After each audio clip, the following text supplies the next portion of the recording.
untuk mengembangkan pembangunan infrastruktur di Bali Utara. Hal tersebut dilakukan agar sektor properti bisa mendapatkan dampak positif terutama menjelang digelarnya IMF World Bank Annual Meeting.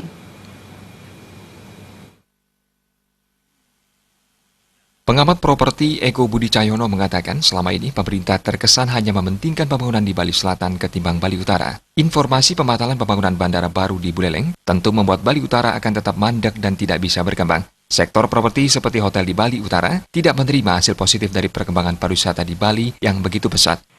Menyikapi hal tersebut, Eko Budi Cahyono berharap pemerintah bisa mengambil inisiatif. Adanya International IMF dan Annual Meeting, pemerintah bisa menyiapkan infrastruktur seperti membangun jalan lingkar luar dan shortcut, supaya pembangunan pada berbagai sektor di Bali Utara mendapat dampak positif. Apabila tidak dilakukan, tidak dipungkiri pembangunan Bali Utara hanya menunggu hasil dari Bali Selatan.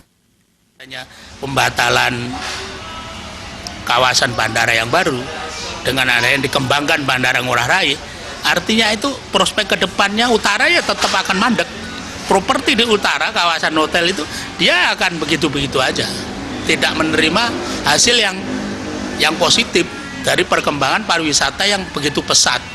Nah, kami berharap pemerintah itu bisa ngambil inisiatif.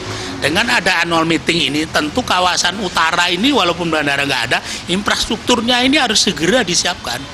Supaya properti yang di utara ini juga bisa tumbuh.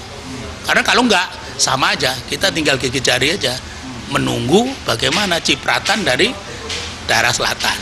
Kira-kira itu Pak, kalau untuk kawasan pariwisata dan hotel. Eko Budi Cahyono menambahkan pada kuartal kedua tahun 2018, properti di Bali cukup menarik dengan adanya event IMF dan Annual Meeting World Bank. Event ini mendatangkan 17.000 delegasi dari 100 negara di dunia.